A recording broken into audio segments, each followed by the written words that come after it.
各位朋友，大家好，欢迎来到韭菜不香。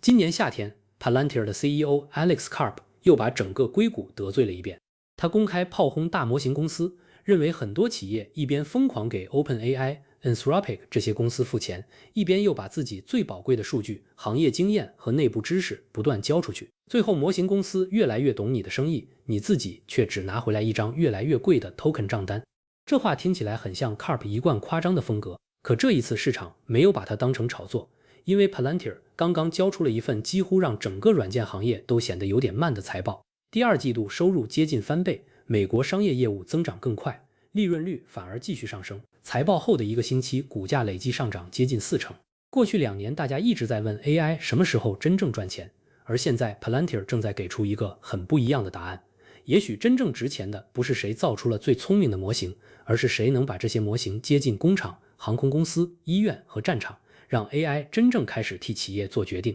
今天我们就一起来看看到底发生了什么，同时也感谢大家的观看。做这类深度视频不易，希望大家多多点赞和关注，这是对我们持续创作内容的最大鼓励。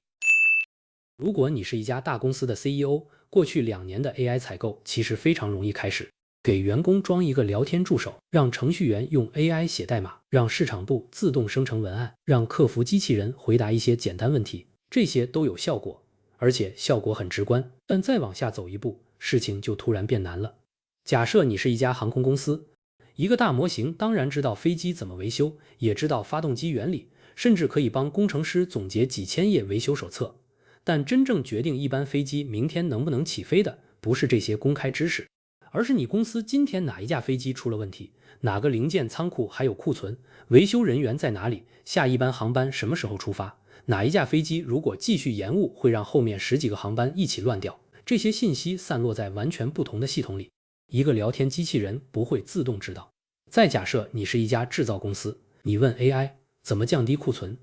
它当然可以给你一套教科书答案，但它不知道你明天有多少订单，哪条生产线正在停机，哪个供应商迟到了，哪一个零件只能从日本进口，哪一批货已经在海上漂了3周。所以企业 AI 真正难的从来不是让模型变聪明，而是让模型看懂这家公司真实存在的世界。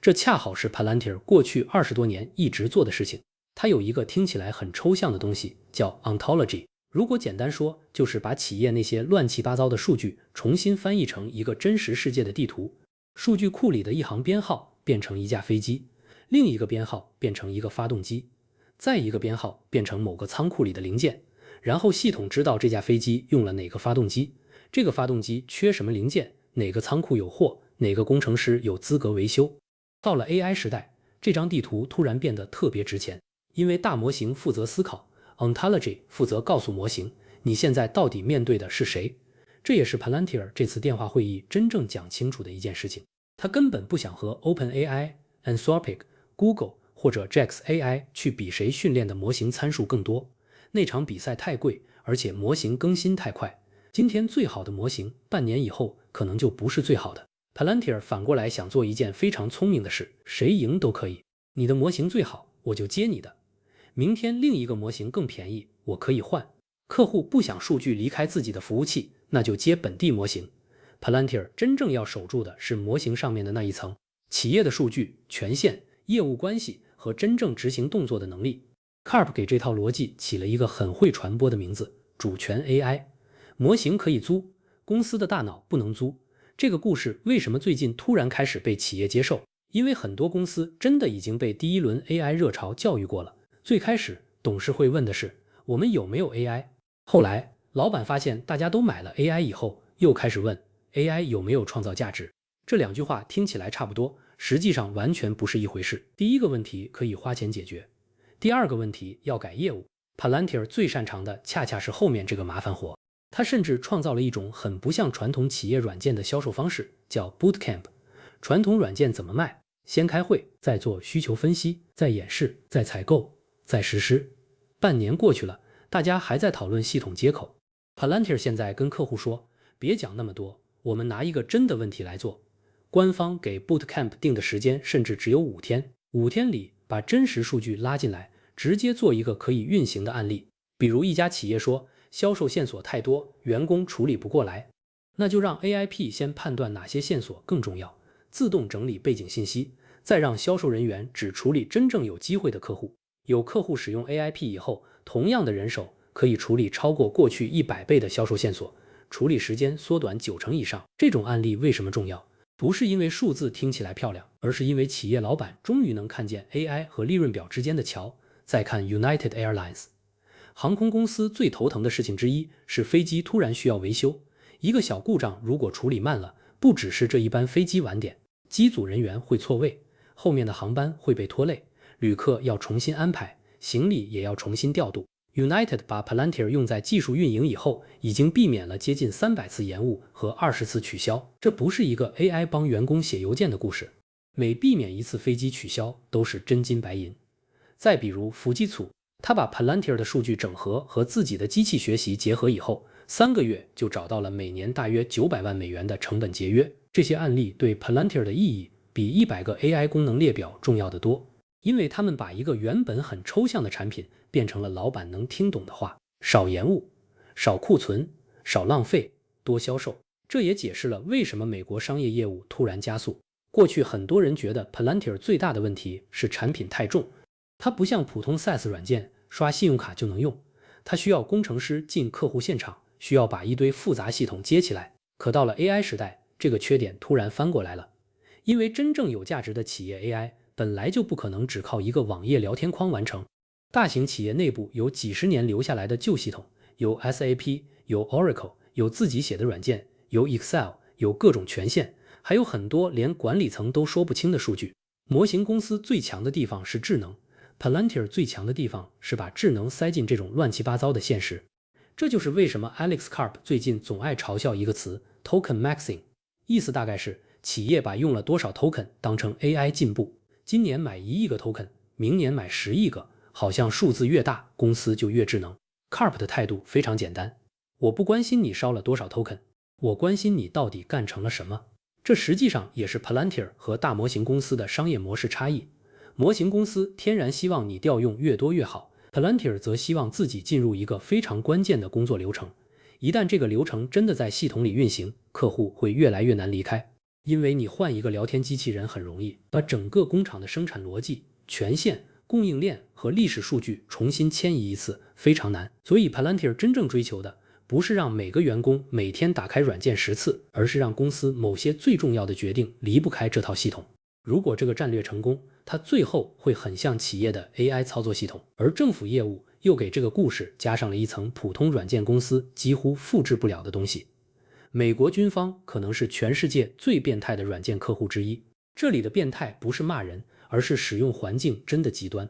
一家普通公司系统慢几分钟，可能员工抱怨一下，战场上的信息慢几分钟，结果可能完全不同。无人机、卫星、雷达、传感器和情报系统不断产生数据，谁能看，谁不能看，什么东西可以共享，什么东西必须完全隔离，都有非常严格的权限。Palantir 就在这种环境里不断被测试， Maven 项目就是最典型的例子之一。最初大家把它理解成 AI 帮助分析无人机和影像数据，后来它越来越接近一个战场信息和目标决策系统。到了今天， Palantir 在美国国防体系里的位置已经不只是又一个软件供应商。去年美国陆军做了一件很值得注意的事情，他把原来分散在几十份合同里的 Palantir 软件采购整合进一个最长10年上限100亿美元的企业级框架。这里的100亿美元不是说美国陆军已经一次性给了 Palantir 100亿美元，真正重要的是采购方式变了。以前不同部门想用 Palantir， 可能要各自走合同、审批和预算流程，现在就像搭好了一条高速公路，需要的时候可以直接在这个框架里下单。软件公司最难的事情之一是从一个试点变成机构标准，一旦采购体系都围绕你的产品重新设计，粘性就会完全不一样。这也是为什么 Palantir 的政府生意值得给更高权重，军方不仅给他收入，还给他长期合同、极端使用场景和产品信誉。一套系统如果能在战场上管理高敏感数据，再去卖给医院、能源公司或者银行，销售人员的故事就很好讲。你担心安全，我们的系统给军方用；你担心权限，我们处理的权限比你复杂得多；你担心实时决策，我们的客户有时候没有第二次机会。所以政府和商业并不是两条互不相关的业务。政府像一个高压实验室，商业市场则负责把实验室里磨出来的能力放大赚钱。不过 Palantir 现在也有一个非常明显的尴尬，他越讲主权 AI， 欧洲市场就越容易反过来问他一个问题，你说企业不要被美国大模型公司控制，那欧洲政府为什么应该把自己的数据交给另一家美国公司？法国情报机构已经开始更多使用本地厂商替代 Palantir， 英国的一些公共部门合作也不断遇到政治和法律争议。这不是一个简单的销售问题，它是地缘政治问题。美国企业会把 Palantir 看成美国自己的 AI 基础设施，欧洲政府有时候会把这句话听成，所以我更应该找欧洲自己的。这就让 Palantir 的主权 AI 故事出现一种很有意思的两面性。在美国，它是护城河；到了海外，它可能先变成一道审查题。未来 Palantir 要真正打开国际市场，很可能需要证明一件事情：软件可以来自美国，但数据在哪里，模型用哪个，权限掌握在谁手里，都可以完全由本地客户决定。如果他能把这点做成产品优势，主权 AI 会帮他国际扩张；如果做不到，美国业务越强，海外客户反而越担心。这也是我觉得未来几个季度最值得看的矛盾之一。再回到这一季财报，如果只让我挑一个最吓人的地方，我甚至不会选 93% 的收入增长，我会选利润率。因为今天 AI 世界最常见的故事是收入越涨，花钱越猛。数据中心要建， GPU 要买，电力要签，模型要训练，顶级研究员一个比一个贵。很多 AI 公司其实是在打一场资本战争。Palantir 站的位置完全不同，他自己不需要建一个堆满 GPU 的帝国 ，OpenAI、Anthropic、Google 去烧钱训练模型， Microsoft、Amazon、Oracle 去建数据中心。Palantir 站在这些东西上面，负责把模型接近客户真实业务。如果 AI 模型越来越强，越来越便宜， Palantir 甚至可能反而受益，因为原材料更便宜了。但企业怎么安全地使用这些原材料，仍然需要一个系统。所以当公司收入突然加速时，利润也跟着冲上去。60%左右的调整后经营利润率，对一家收入还在接近翻倍的软件公司来说是非常不寻常的组合。这也是为什么 Palantir 的投资者现在这么兴奋，他们不是简单在买一家增长很快的软件公司，他们在赌一种非常漂亮的商业模式。 AI 增长归我， GPU 账单不是我的，模型战争也不是我的，我只负责站在企业最不能换掉的位置。问题也就在这里，市场已经把这个故事听懂了，甚至可能听得太懂了。截至8月7日 Palantir 市值大约3750亿美元，今年公司预计收入80多亿美元。换句话说，市场现在愿意用大约46倍今年销售额买它。这个数字非常夸张，但我们不用做复杂估值表，只做一个最简单的思想实验。假设未来2年 Palantir 继续表现得非常好，收入直接再翻1倍，从80多亿变成160多亿美元，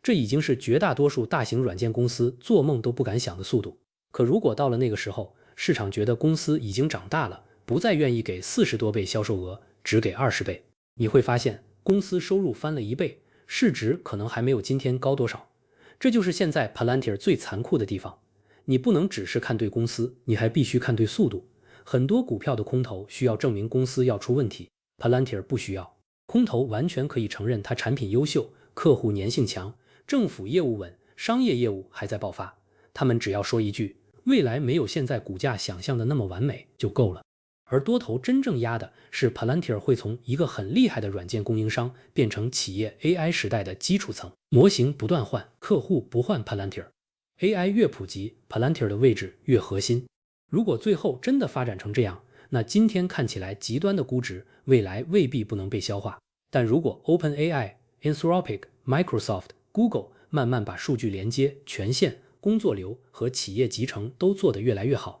Palantir 就会碰到真正意义上的正面竞争。到那时，市场才会知道 Ontology 和 AIP 到底是一个不可替代的基础设施，还是一个阶段性领先的产品。所以未来看 Palantir， 我觉得不需要每个季度背几十个数字，其实就看4个故事有没有继续成立。第一个，企业客户是不是还在把 AI 从聊天框往真实业务里搬？第二个， Palantir 能不能从一个部门的小项目逐渐变成整家公司使用的平台？第三个，美国政府是不是继续把更多软件和 AI 采购放进 Palantir 的体系？第四个，也是最难的，国际市场能不能突破美国主权 AI 公司这个身份带来的天花板。只要这4条线继续往前， Palantir 的基本面故事就还没有结束，但股价是另一回事。公司越强，所有人越愿意相信它不会输。所有人都相信的时候，价格也会越来越没有犯错空间。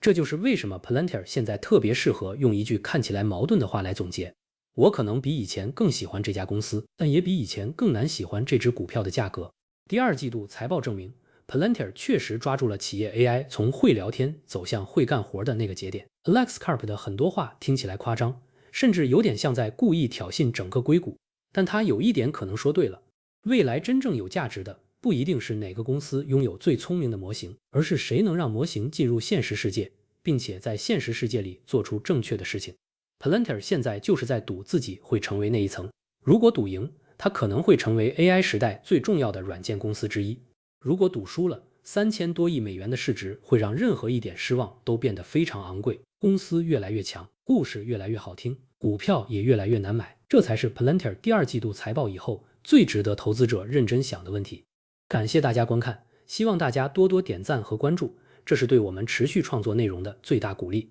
我是韭菜不香，我们下期再见。